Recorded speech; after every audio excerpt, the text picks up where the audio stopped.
Kita akan membacakan pemenang kuis Twitter. Pak Mukidi tadi mana? Makasih Pak ya. Luar biasa nih Bapak ini ya. Oke, kita langsung akan bacakan. Ada 2 yang sudah masuk. Ya, silakan Bisma akan membacakan yang pertama. Dan yang kedua ada Winda. Yang ketiga tidak ada ya. Oke, silakan. Ini dia. Oke, Bis. Oke, dari Nurul Warih. Ya. Hatiku dak-dik-duk jika Kak Bisma lagi bikin aspal. Hah? Soalnya dia telah membuka jalanku ke hatinya. Ini Underscore Talk Show. Hashtag ini sahur hari ke-13 IKEA. Itu dia ya. Selamat. Pertama Aspal ya. Yang kedua silakan Winda. Yang keduanya ini talk show. Hatiku dak-dikduk jika Winda Fiska jadi tukang sambal. Karena bisa mengulek-ngulek hatiku. Hashtag new ini sahur hari 13 IKEA. Ya, itulah dia. Selamat ya.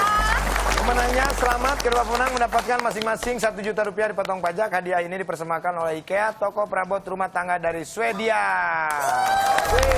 Selamat ya. Oke, silakan, terima kasih. Cak, ada yang mau ditanyain silakan. Ini rencana ke depan dulu deh. Bisma ini ke depan planningnya apa ini yang mau dilakukan? Yang pasti bikin album, namanya musisi pengen ya punya album sendiri. Yes. Tapi terus, udah mulai di ini. Udah mulai sendiri. Udah 3 single. Sekarang next rencananya mau langsung ke album. Mudah-mudahan dan pengen main film lagi sih. Amin. Oh, pengen Mudah-mudahan berkah ya. Amin. Kalau Lebaran, Bisma Lebaran mudiknya kemana? Yes, kalau Mudik Lebaran. Mudik. kalau orang tuaku kan di Jakarta. Biasanya kalau dulu kita suka ke Palembang, tempat nenek, kakek dulu. Tapi kalau sekarang ke Jakarta sih. Dan suami, anak, sama teman-teman semuanya pada pengen lebaran Dari ke Jakarta. Tanjung Pinang ke Jakarta dong. Yes, semuanya sama teman-teman juga pada pengen lihat Jakarta. Jadi mudiknya dari Tanjung Pinang ke Jakarta ya? Iya. Oh, kebalik ya yang dari Justru Jakarta. kalau misalnya di Jakarta kalau lagi lebaran kan Sepi. sepi. Iya. Sepi, Bisa. jalan tol juga menciut. Bisa break dance gitu ya, bisa break dance di tengah jalan gitu ya. Oh, lo pernah kayak gitu? Pernah beneran. Serius? Beneran pernah. Sepi Iya, saking mau sepinya ya. Kalau Bisma kemana? Ke Bandung? Ke Sumedang, saya asli Sumedang. Oh, dari Mama, papa Sumedang. Sumedang dan memang keturunan. Tahu isi Sumedang Iya, ya. semua Sumedang. oleh. Ayo nanti saya kasihin. Gede banget ya tahu isinya Sumedang ya. Tahu isi Sumedang gimana tuh? Tapi rencananya mudik kapan dari Tanjung Pinang, Win? Datangnya semuanya tanggal 29 Oh, kira-kira. tanggal 29. Kalau Bisma? Semaunya aja. Semaunya Seplanning saya mah suka Deket, random, soalnya suka kan random deket. aja gitu. Dia kan naik darat. Iya, kan? darat. Morgan? Kan gimana kan? Lu ke Singkawang nggak? Tadi dulu Udah ngantuk. Enggak, Morgan tadi perasaan brewokan tuh sekarang udah enggak. Oh, diambil mau juplis dari itu. Simpson. Morgan ke Bandung juga, ke Bandung. Ya, rencana sih ke Bandung, tapi saya balik lagi. Kenapa? Karena nggak ada keluarga di sana. Jadi ke Singkawang ya.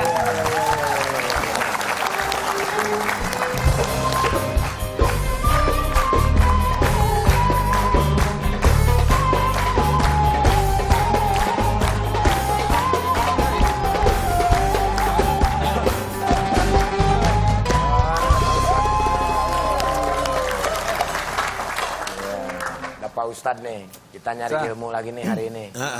Nih hari ini apa yang mau ditanya nih? Tadi yang berantemnya si Winda sama Nunung masalah utang piutang. Utang Kenapa? Ya Bu Iin sama Winda. Utangnya sih sepele, Pak Ustadz. Garam. Tapi sekarung 70 tahun belum dibayar. Ini urusan utang piutang ini seharusnya seperti apa kalau di sini? Baik. Sebelumnya saya sampaikan salam. Salam yang terbaik, salam para malaikat kepada para penghuni surga. Assalamualaikum warahmatullahi wabarakatuh. Waalaikumsalam. Nah gini Cah, Bang Sule. Hutang itu ini kita harus hati-hati karena sangat berbahaya. Ya. Karena disebutkan bahwa orang yang meninggal, pernah Rasulullah SAW mau menyolatkan orang yang meninggal, kemudian bertanya dulu, apakah orang ini mempunyai hutang? Kemudian ada.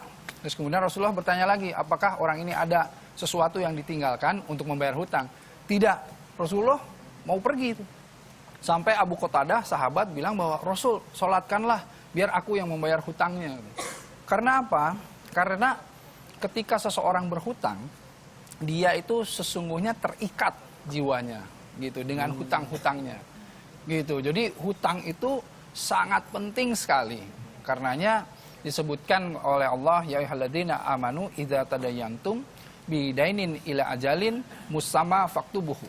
Jadi, hai orang-orang beriman, kalau kalian bermuamalah ya, dalam tidak dengan tunai dalam jangka waktu tertentu, hendaknya kalian menuliskannya. Jadi ini penting sekali, kenapa harus ditulis? Karena agar supaya hutang itu terbayar. Begitu. Bahkan gini, yugfiru li syahidi kullu dzanbin bidain ila dain. Jadi orang yang mati syahid seluruh dosa-dosanya diampuni kecuali hutangnya. Bayangkan. Kecuali hutang. Kecuali hutangnya. Jadi mengerikan sekali nih hutang itu. Ini kelihatannya pada punya utang nih. Jadi pada serem gini. Enggak, alhamdulillah. Enggak, alhamdulillah Yang itu enggak aja ya. tuh. Tapi Pak Ustadz, ini mohon maaf, ini Pak Ustadz. Ya. Ini berkaitan dengan bulan Ramadan. Katanya, saya sempat tanya sama bapak saya, kalau misalkan mau masuk ke bulan Ramadan, itu sebelum bulan puasa itu kita harus beresin hutang katanya. Bener nggak? Nah, itu kebiasaan yang baik. Itu kebiasaan yang baik. Karena apa? Ketika masuk bulan Ramadan kan kita pengen semuanya bersih, bahkan kita juga bermaaf-maafan gitu. Seperti kita mau berhaji ya, bermaaf-maafan, membereskan seluruh hutang-hutang gitu. Nah, ini juga sama, itu kebiasaan yang baik. Tapi intinya adalah tadi, hutang itu jadi jangan terbiasa kita berhutang. Hutang itu boleh, tapi kalau dalam keadaan terpaksa. Dan kita berhutang itu harus dengan niat memang ingin menyelesaikan hutang. Karena tahu ketika kita nggak bisa nyelesain hutang, di hari akhir nanti, hutang itu akan dibayar oleh kebaikan-kebaikan yang kita lakukan. Kan sayang sekali. Sayang. Puasanya, sholatnya, kebaikan semuanya itu harus habis karena hutangnya gitu. Nah, karenanya kalau ada orang yang meninggal juga pasti ditanya apakah almarhum ini mempunyai hutang kepada yang lain, kan gitu. Betul. Karena memang ini harus diselesaikan. Yang tanya sih, kalau misalnya teman punya utang nih sama kita, tapi kita tuh nggak mau gitu nagihnya. Sebenarnya butuh, tapi nggak enak, gimana ya caranya? Oh, nggak boleh, mesti ditagih. Gitu. itu hak. Jadi gini ya, Gimana? kalau ada orang punya utang sama kita, ya, kita butuh nih, kita tagih untuk mengingatkan, mengklarifikasi, kamu punya hutang sama saya. Jadi nggak perlu nggak enak, Pak Ustadz. Nggak perlu nggak enak, tetapi kalau kita lebih baik lagi, udah, kamu punya hutang sama saya, tapi sama saya diputihkan, nggak usah bayar. nggak usah bayar gitu. Silakan, nah itu lebih Ada baik buat komunikasi kita. ya? Tapi ada komunikasi. Kadang-kadang Pak Ustadz begini, kalau pas mau pinjam tuh repot banget gitu. Ayo dong, gue pinjam gitu. Pas giliran mau bayar, dia mah tenang aja gitu. Nah itu yang tadi itu yang bahaya tuh, Mas Sule, bagian Santai aja. Nggak lewat. Padahal sudah ketemu gitu kan. Bagian pinjam. Ya, mari. Bagian pinjam dia kan semangat gitu ya, terus ngotot. Bagian dia udah punya uang, dia nggak mau bayar. Nah ini yang tadi diingetin sama Allah nih, bahwa yang namanya orang yang mati syahid aja semua dosa-dosanya diampuni, kecuali apa? Hutangnya. Makanya jangan sekali-sekali lari dari hutang. Kalau Gitu. bisa jangan hutang ya, Pak Ustadz ya. Kalau bisa jangan hutang, itu lebih baik jangan hutang. Tetapi ya memang dalam hidup kan pasti ada kesulitan dan lain-lain. Kalau misalnya mau ngutang boleh, hanya betul-betul kita bekerja keras untuk melunasinya, begitu. Tapi kalau tadi yang ngasih utang Ya. udah mengikhlaskan, nah itu hukumnya. Nah itu alhamdulillah. Jadi misalnya kita ngasih utang sama orang, terus kita berpikir bahwa sudahlah itu sodakoh aja buat dia, ya sudah itu bagus gitu. Buat kitanya tuh jadi nggak berat. Jadi kita nggak berharap terus utangnya balik. Tetapi bagi orang yang berhutangnya, dia itu harus sebetulnya memaksimalkan untuk bisa membayar. Begitu. Seharusnya gitu. Kecuali memang dia memang terlilit hutang, kan ada orang yang berhutang dan terlilit sekali gitu. Jadi kita memaklumi itu. Tetapi kalau misalnya ada orang yang memang utang terus nggak mau bayar, ini bahaya. Hati-hati ya semua nih pemirsa semuanya. Mudah-mudahan nggak ada. Jangan ada utang insya Allah. Mudah-mudahan ada utang juga terbayar ya Pak Ustadz. Pak Ustadz terima kasih banyak Pak Ustadz. Bisma terima kasih.